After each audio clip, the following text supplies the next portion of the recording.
Oui. Bonjour Georges. Donc, j'ai la lourde charge de vous parler du jardin chinois parce qu'il y a des caractéristiques. Et c'est ce que je vais. Georges, le micro. Oui, merci. Il faut que je m'habitue. Hein.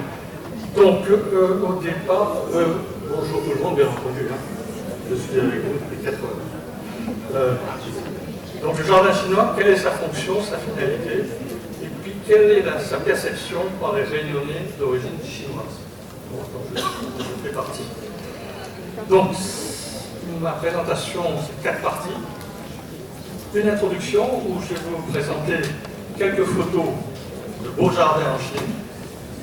Ensuite, quelques photos de quelques petits coins de la cour des cases de la Réunion, parce que beaucoup de réunionnais d'origine chinoise. Voilà. Ah, comme ça, c'est parfait. Merci. On se voit et merci. Et donc, dans beaucoup de cases de réunionnais d'origine chinoise, et beaucoup de cases de réunionnais tout court. Ils ont des symboles, tu vois, du jardin chinois. Et c'est quoi un jardin chinois? Ce qu'il représente. Alors, ce qu'il représente, ça a été traité tout à l'heure par Isabelle. Et je suis bien content parce que j'ai supprimé une douzaine de diapos, parce que c'est trop long, pour parler justement de la symbolique du jardin chinois. Et ce sera l'objet de la prochaine réunion. Et enfin, j'ai la chance d'avoir comme projet la construction d'un jardin chinois à Saint-André, un vrai jardin chinois. Donc du coup, je vais vous présenter le projet, de façon à ce que vous voyez exactement ce que c'est dans la réalité, que ça existe à la Réunion. Oui. Alors voilà une des caractéristiques d'un jardin chinois. Ok? Vous avez, oui, donc un kiosque qui donne sur un étang avec des poissons rouges, et vous avez ce qu'on appelle des petits ponts en zigzag. Alors pourquoi la Chine n'aime pas la ligne droite? Vous savez pourquoi? Mais parce que les mauvaises énergies se déplacent toujours en ligne droite. Ils ne savent pas se déplacer en zigzag ou en courbe. Vous ne savez pas ça? Alors, la porte d'entrée des jardins, c'est toujours une porte en forme de lune. Là, vous allez en Asie, d'une manière générale, vous visez un jardin chinois, eh bien, la porte d'entrée, c'est toujours. Alors souvent, il y a des terrasses. Moi, je trouve ça très joli, qui donnent sur un étang où il y a beaucoup de poissons rouges. On voit. Alors ces poissons rouges, quelquefois, c'est assez gros. Hein. Ça pèse, c'est long, au moins 15 à 20 cm. C'est très gros.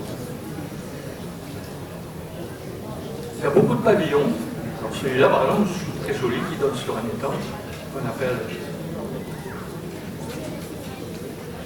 Alors là aussi, vous avez beaucoup de kiosques dans les jardins où on prend du thé. On va pas trop vite, hein, ça va? Bon. Voilà. Alors c'est toujours, hein, les passerelles, c'est toujours en zigzag. Celui-là, c'est à 90 degrés, c'est rare et c'est très joli. Dans les jardins chinois, il y a souvent des concerts de musique traditionnelle, donc il y a beaucoup d'animations. Alors l'objet, c'est de vous faire voir hein, quel jardin chinois ça existe et quels sont ces éléments de jardin chinois. Alors j'ai pris aussi des photos des petits jardins dans la cour des cases de la Réunion. Voilà, par exemple, au milieu d'un petit jardin, il y a une statue donc, de Bouddha. Alors on plante. La réunionisation, j'allais dire, des jardins chinois, c'est qu'on y plante de la menthe, enfin tous les produits qu'on connaît, hein, qu'on consomme tous les jours. Voilà, un autre coin, ça doit être dans les Hauts-de-Seine-Denis, dans le jardin d'un copain. Alors très souvent, il y a des bassins avec des petits poissons rouges. Et là, c'est le jardin du président de la Fédération des Chinois de la Réunion. Là, c'est le jardin d'un grand propriétaire d'une grande surface.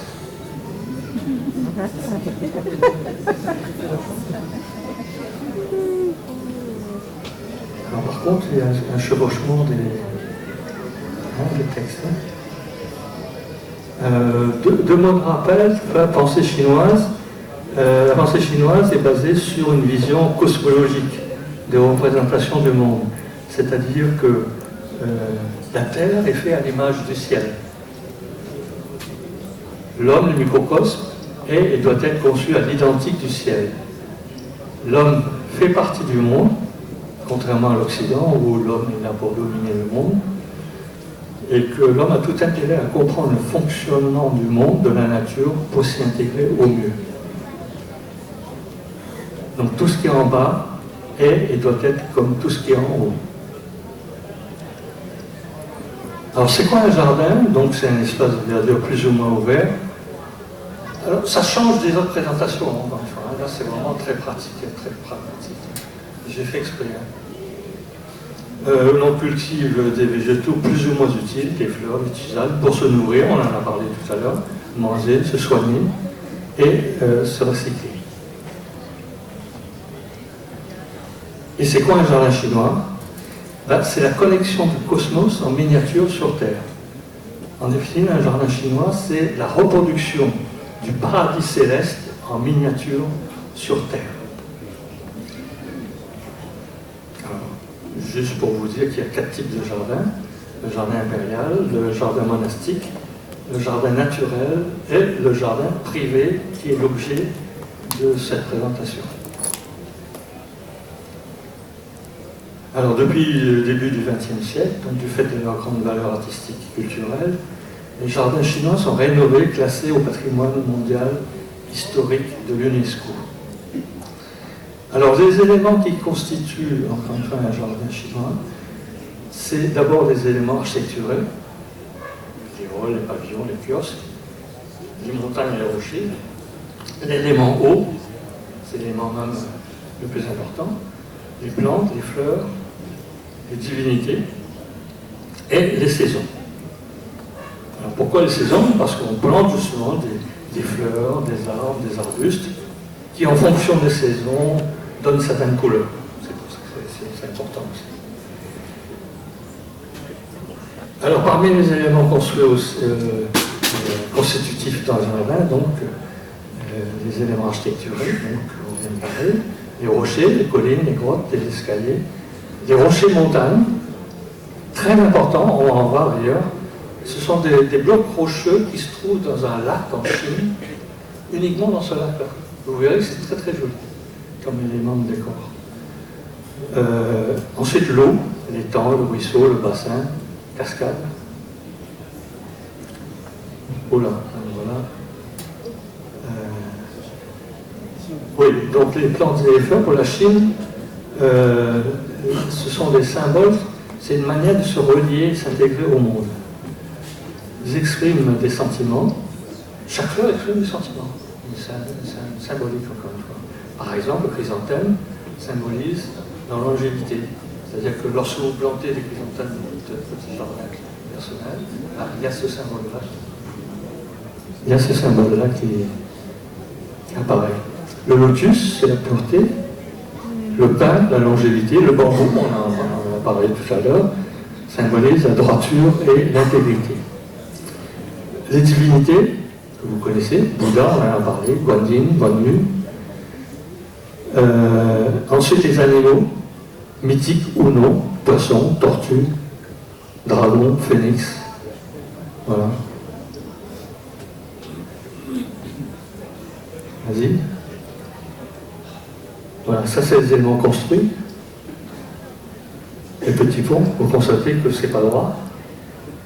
Voilà, un pont zigzag, de nouveau, l'entrée du jardin, comme on a fait tout à l'heure. Vas-y. Voilà, ces fameux rochers. Rochers de montagne. Ils sont magnifiques. Quelquefois, ils sont énormes. Hein. Ils ont 5-6 mètres de haut. Hein. L'eau, c'est l'élément principal. Voilà. Il y a beaucoup beaucoup de paysages de ce type-là dans les jardins chinois. Les fleurs, bien entendu, ont un symbolisme très important. Le chrysanthème, la violette, symbole de loyauté. Le lotus, symbole de pureté, d'humilité et de sincérité. L'orchidée, symbole d'amour, d'amitié. Le bonsaï a une importance aussi. L'arbre à vœux. Alors l'arbre à vœux, c'est quoi?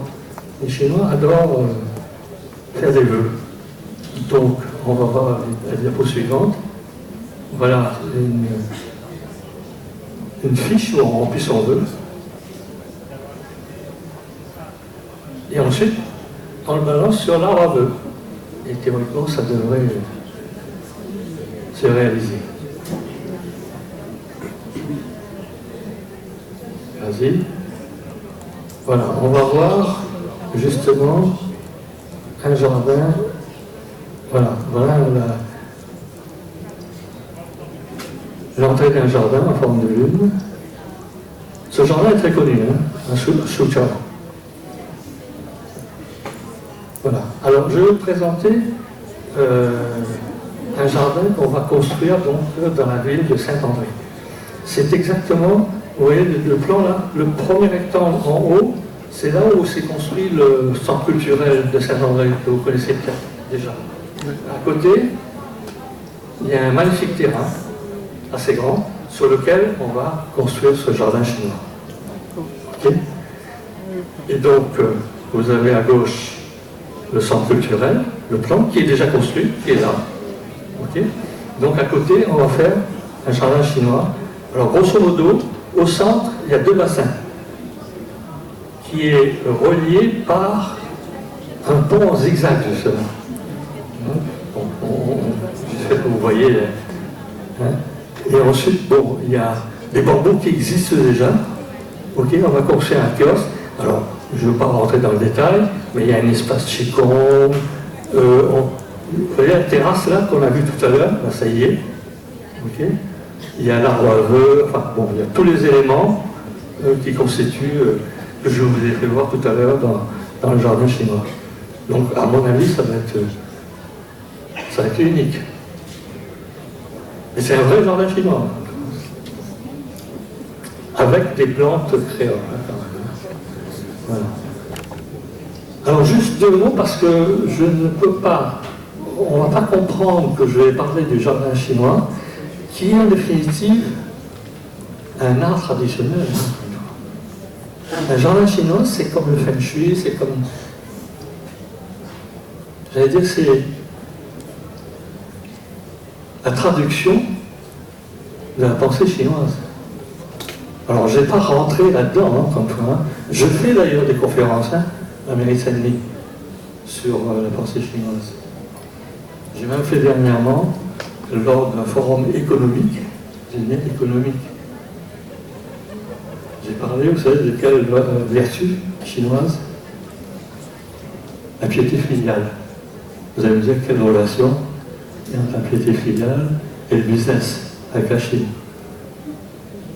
Vous le saurez la prochaine fois. Voilà. Merci. Pas trop rapide.